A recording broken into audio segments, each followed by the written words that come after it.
Les photos de paysages les plus emblématiques sont sans doute celles avec de grandes surfaces miroitantes. Et oui, ces photos sont impressionnantes. Typiquement de belles montagnes qui se reflètent sur un lac. Alors comment bien repérer les lieux, quel est le meilleur temps et la meilleure lumière, quel matériel utiliser, quel réglage utiliser et comment composer, eh bien c'est ce qu'on va voir dans cette vidéo. En avant, Guingamp.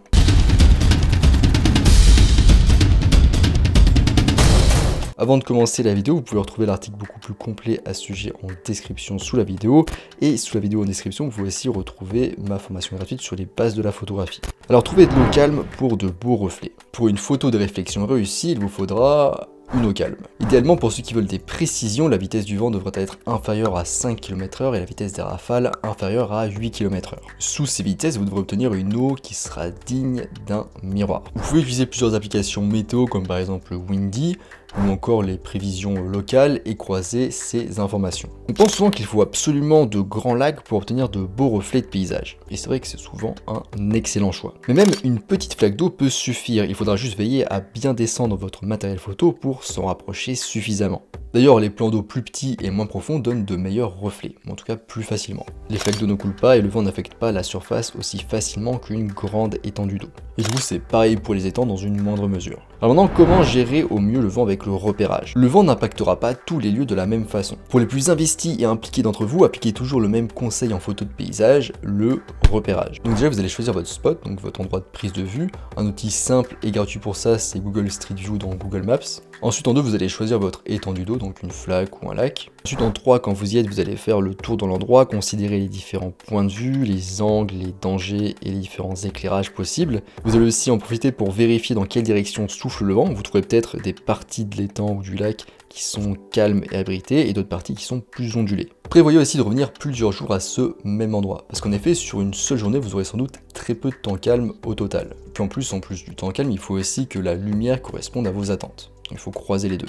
La patience est une qualité importante à avoir pour les photographes de paysage. 2-3 jours sur un même spot peuvent vous garantir au global quelques heures d'eau stagnante et de bonne lumière. Mais en pratique, de légères ondulations sont souvent présentes, peu importe l'heure ou la météo. Mais bonne nouvelle, vous pouvez très bien faire avec. Maintenant, obtenir des reflets abstraits avec l'ondulation de l'eau. Comme je le disais juste avant, les ondulations elles sont un petit peu inévitables, donc au lieu de les bouder, profitez des formes et des mouvements qu'elles créent. Et du coup, je vais vous donner 2 conseils pour bien appliquer l'ondulation à vos photos de réflexion. Le premier, c'est que l'élément qui se reflète dans l'eau doit être intéressant, il doit contraster d'une manière ou d'une autre, par exemple grâce à ses couleurs ou à ses formes. Et le deuxième conseil, c'est d'essayer aussi de cadrer uniquement le reflet, éventuellement de le retourner à l'endroit pour faire un effet intéressant, mais vous pouvez aussi uniquement cadrer du coup le reflet. Et cette approche donne à la photo retournée une qualité picturale et fracturée, lui ajoutant un soupçon d'impressionnisme. Maintenant, les meilleurs moments et lumières pour la réflexion de paysage. Les meilleures conditions sont le matin, juste avant et après le lever du soleil, et le soir, juste avant ou après le coucher du soleil. Donc, vous l'aurez compris, aux heures dorées et aux heures bleues.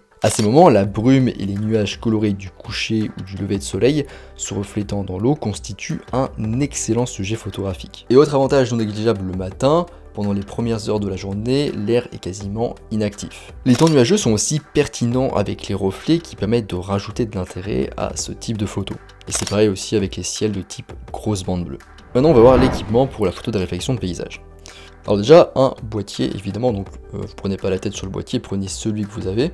Ensuite, un trépied et un déclencheur à distance pour plus de stabilité et de netteté dans votre photo. Et ça permet aussi de prendre son temps pour composer avec un trépied, ça qui est sympa. Petite particularité ici, le trépied devrait être assez petit pour pouvoir se rapprocher de la surface de l'eau. Un trépied, c'est aussi d'ailleurs utile pour les longues pauses, ce qu'on pourra éventuellement faire. J'en parlerai dans les réglages. Alors maintenant, au niveau de l'objectif, donc vous avez 2 choix principaux. Donc soit vous prenez un grand angle ou éventuellement ultra grand angle. Donc ça c'est un grand angle par exemple. Dans le cas du coup vous utilisez un grand angle et encore plus un ultra grand angle, il faudra que le sujet soit assez grand, qu'il prenne assez d'espace dans la photo. Pareil pour le reflet du coup, forcément. Parce que si c'est pas le cas avec un grand angle et encore plus avec un ultra grand angle, eh ben le sujet et son reflet auront l'air tout petits dans la photo. Donc c'est assez nul. Et si votre sujet est plutôt éloigné par rapport à vous, dans ce cas, prévoyez plutôt un objectif standard, donc un objectif 35 mm ou un peu plus. Avec un objectif de longueur moyenne ou même un peu plus, vous obtiendrez un sujet et un reflet suffisamment grand dans votre cadre. Et cela peut aussi permettre d'isoler un reflet de son environnement qui peut être un choix du coup. Donc vous l'avez compris, le choix de la distance focale de votre objectif dépend de la taille de votre sujet. Si c'est un grand sujet, dans ce cas grand angle ou ultra grand angle, et si le sujet est plus petit, dans ce cas plutôt objectif standard ou téléobjectif. Alors petite remarque intéressante, plus la distance focale est courte, donc plus vous allez sur un grand angle voire ultra grand angle, moins les possibles ondulations sur l'eau seront visibles. Et d'ailleurs, toujours pour parler d'objectifs, notamment de déplacement et de cadrage, souvent en photo de réflexion de paysage, et bien en fait on sera limité physiquement par l'eau qui sera présente, notamment si c'est un lac ou une grosse étendue d'eau. Donc c'est-à-dire qu'on ne pourra pas se rapprocher physiquement avec nos pieds du sujet. Donc dans ce cas, le mieux c'est d'avoir un objectif zoom, sur lequel vous pouvez changer de distance focale. Il vous permettra ainsi de contrôler la taille de votre sujet dans le cadre. Et si vous avez donc les deux objectifs, un objectif zoom et un lentille fixe, dans ce cas vous apportez les deux, vous commencez d'abord par l'objectif à lentille fixe, et si vous voyez que vous ne pouvez pas composer, cadrer correctement, dans ce cas vous prenez le zoom et vous ajustez avec le zoom. Ensuite on peut éventuellement prendre un filtre polarisant qui réduira le reflet et rendra plus visible ce qui se situe sous la surface de l'eau. C'est un résultat qui peut éventuellement vous intéresser. En général, c'est pas trop ce qu'on cherche, mais ça peut vous intéresser. Ensuite, on a le filtre à densité neutre, donc le filtre ND, qui permet notamment d'allonger votre temps de pause, ce qui est utile s'il y a trop d'ondulations sur l'eau. Mais attention, ça ne fonctionnera que si les ondulations sont mineures, et le résultat obtenu n'est pas comparable à l'effet d'une eau bien plate. En général, un filtre ND filtrant entre 3 et 6 stops devrait suffire pour ce type d'effet. Et d'ailleurs, si le filtre ND est trop sombre, votre boîtier n'arrivera pas à faire la mesure de l'exposition, il faudra donc la recalculer manuellement. Et ça tombe bien parce que j'ai fait une vidéo qui est sortie ou qui va sortir cette semaine sur le sujet, donc je vous la mets en annotation et en description, c'est très intéressant et très utile quand on fait des longues pauses avec des filtres ND notamment. Maintenant on passe au réglage de l'appareil photo. Au niveau d'ISO, comme d'habitude, vous le réglez au minimum, ensuite vous ajustez en fonction. Au niveau du mode de prise de vue, on sera sans doute en mode priorité à l'ouverture. C'est ce qu'on utilise souvent en photo de paysage pour pouvoir contrôler la profondeur de champ. Dans ce cas, surveillez bien votre temps de pause pour que le résultat obtenu corresponde à l'effet sur l'eau que vous souhaitez. Au niveau de l'ouverture, en paysage, on sélectionne en général une petite ouverture, donc un grand chiffre F. On peut par exemple commencer à F9 ou F11 et aller jusqu'à F16. Ça permet d'avoir une plus grande profondeur de champ, donc une plus grande zone de netteté acceptable, ce qui est souvent apprécié en photo de paysage. Au niveau du temps de pause, au moins 1/250e de seconde si vous voulez bien figer le mouvement de l'eau, s'il y a du mouvement, histoire que le reflet soit bien net. Vous pouvez aussi prendre le contre-pied et faire une longue pause, ce qui donnera un sujet net et une eau lisse, ce qui mettra en avant plutôt le sujet. Vous pouvez faire un temps de pause entre 3 et 10 secondes, le tout sur un trépied bien stable.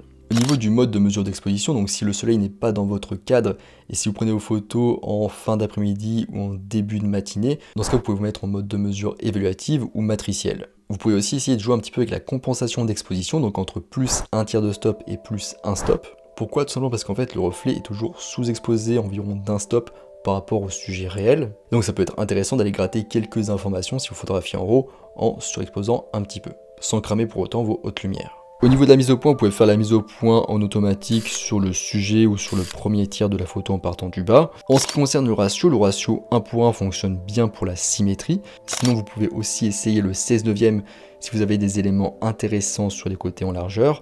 Vous pouvez aussi essayer le 4 tiers ou le 4/5. Pour la balance des blancs, donc comme d'habitude, vous pouvez choisir un pré-réglage ou le faire manuellement. C'est beaucoup moins important si vous photographiez en RAW, vous pourrez modifier ça par la suite au post-traitement. Le mode automatique en lumière naturelle en journée fonctionne aussi très bien. Au niveau du format de prise de vue, on prendra de préférence nos photos en RAW pour avoir un maximum d'informations pour ensuite pouvoir développer par la suite notre photo et développer son plein potentiel. On pourra notamment corriger la balance des blancs comme je le disais juste avant. Et voilà, c'est tout pour les réglages. Maintenant, l'angle de prise de vue. Donc l'angle de prise de vue pour les photos de réflexion de paysage, c'est vraiment quelque chose à ne pas sous-estimer, c'est très important. Donc déjà on l'a plus ou moins vu, vous devrez vous rapprocher assez de la surface de l'eau pour bien avoir le reflet au complet du paysage. Et du coup en se baissant bien, on peut même avoir le reflet complet même dans les plus petites surfaces d'eau comme des flaques. C'est pour cette raison qu'un petit trépied devient utile. Et l'autre chose importante, c'est que vous devez faire attention à ce que le soleil ne rentre pas dans le cadre. En fait, s'il est présent dans votre composition, il se reflètera dans le lac, et du coup il rendra votre reflet quasiment invisible. Ensuite, on va voir quelques conseils de composition pour les photos de reflets. Alors déjà, oubliez les règles de composition classiques, c'est-à-dire bien souvent la règle des tiers. La règle des tiers qui consiste en général à mettre son sujet sur soit une ligne de tiers, soit sur un ou deux points de force. Pour les photos de reflets, la symétrie est la solution pour jouer sur leur nature géométrique. Équilibrez du coup plutôt la composition le long d'une ligne centrale en plaçant la ligne de réflexion en plein milieu du cadre pour obtenir une parfaite symétrie. Assurez-vous qu'il y a la même quantité de ciel ou d'air au-dessus et en dessous. Ensuite, vous pouvez jouer sur les couleurs, notamment les couleurs différentes que propose le reflet. Par exemple, dans cette photo, on a les couleurs de l'automne qui se reflètent dans les eaux troublées par le vent. On a le feuillage d'automne qui était exposé à la lumière du soleil, tandis que l'herbe des marais n'était éclairée que par la lumière réfléchie par le ciel bleu au-dessus. Bref, ce qu'il faut retenir, c'est que la couleur n'est pas la même dans le reflet que sur le paysage réel, et vous pouvez jouer du coup sur cette différence de couleur, sur ce contraste de couleurs. Autre conseil de composition, pensez aussi à ajouter quelques éléments au premier plan, ça peut être intéressant. Donc c'est un conseil qui fonctionne pour les photos de paysage en général, et du coup ça fonctionne pour nous ici aussi. Ensuite, pensez à ne pas couper votre sujet ni votre reflet. C'est peut-être évident, mais on voit encore trop de photos magnifiques où la pointe de la montagne est coupée dans le reflet, soit par le bord du cadre, soit par un élément de premier plan. Donc c'est important d'avoir le reflet au complet pour maximiser l'ordre et la symétrie que procure ce type de photo. Enfin, dernière technique, tout retourner. Une technique marrante et créative consiste à retourner totalement la photo. C'est en principe plus simple à faire en post-traitement que sur le terrain. Vous pouvez aussi tout simplement sur Windows faire clic droit et cliquer 2 fois sur rotation anti-horaire ou rotation horaire, ça devrait retourner normalement la photo. Voilà, on arrive à la fin de cette vidéo sur comment utiliser les reflets pour vos photos de paysage. Les reflets sont un excellent moyen d'ajouter un petit peu de mystère, aussi de style à vos photos de paysage. Donc quel que soit l'endroit où vous êtes, soyez toujours à l'affût de surfaces réfléchissantes que vous pourriez utiliser. Je vous rappelle qu'en description vous pouvez accéder à l'article complet sur le même sujet, et en description vous pouvez aussi accéder à ma formation gratuite sur les bases de la photographie. Je vous invite à vous y inscrire si ça vous intéresse. Moi je vous laisse ici à vos photos de reflets, et je vous dis à bientôt sur les internets mondiaux.